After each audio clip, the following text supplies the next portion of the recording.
আসসালামু আলাইকুম বন্ধুরা, কেমন আছো সবাই? আজ আমি তোমাদের দেখাবো কিভাবে একবারে অনেকগুলো রিফ্রেশ দেওয়া যায়।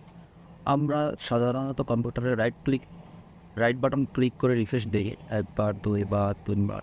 এটা শুধু এই রিফ্রেশটা দিলে শুধু সি ড্রাইভে রিফ্রেশ হয়। আমি তোমাদের আজকে দেখাবো যে এক ক্লিকে কিভাবে আমাদের কম্পিউটারে যতগুলো ফোল্ডার আছে ততগুলো ফোল্ডার রিফ্রেশ করা যায়। তো আমরা যদি রানে যে রিফ্রেশ ট্রিতে ক্লিক করি তাহলে শুধু সি ড্রাইভই রিফ্রেশ হবে। তো চলো দেখি কিভাবে আমরা এক ক্লিকে আমাদের কম্পিউটারের ফোল্ডারগুলিকে রিফ্রেশ করতে পারি। তো প্রথমে নিউতে যাবে, এখান থেকে টেক্সট ডকুমেন্ট নেবে, টেক্সট ডকুমেন্ট ওপেন করবে এবং প্রথমে লিখবে echo off, ECHO, echo off, ও নবল এফ, অফ। তারপরে দেখবে তোমার কম্পিউটারে হার্ড ডিস্ক কত এবং কতগুলো ফোল্ডার আছে। তো আমার কম্পিউটারে দেখো CDEF 4টা ফোল্ডার আছে। তো এখন আমি আমার যে কয়টা ফোল্ডার আছে সেই কয়টা ফোল্ডারের নাম লিখব। সিডি, তারপর লিখবে TREE, ট্রি। এরপরে আছে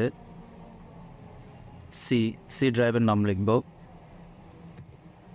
ক্লোন দিব, স্পেস দিয়ে এন্টার দিয়ে ট্রি লিখব,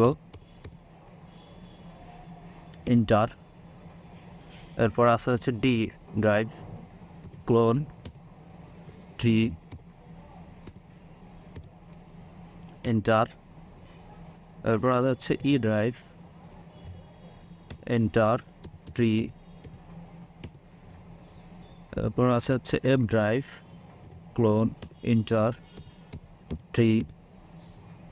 তো দেখো আমাদের এখানে 4টা ড্রাইভ আছে, CDEF 4টা ড্রাইভ আমরা ইনক্লুড করলাম নোটপ্যাডে।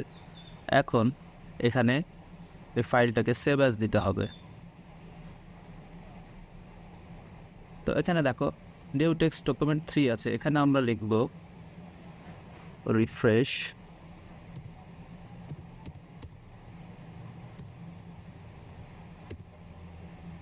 রিফ্রেশ ডট ব্যাট, এখানে সেভ দিয়ে দেবো।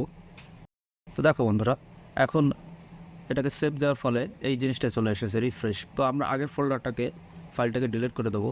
এখানে দেখো, এখানে যদি আমি রিফ্রেশে ক্লিক করি, দেখো একবারই আমার কম্পিউটারে যে কয়টা ফোল্ডার আছে সব কয়টা ফোল্ডার একবারই রিফ্রেশ হয়ে যাবে।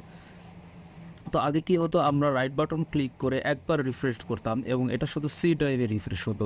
তো এখন আমরা এক ক্লিকেই আমরা আমার কম্পিউটারের CDEF এবং CD-ROM সবগুলো ড্রাইভকে আমরা এক ক্লিকেই রিফ্রেশ করে ফেলতে পারবো।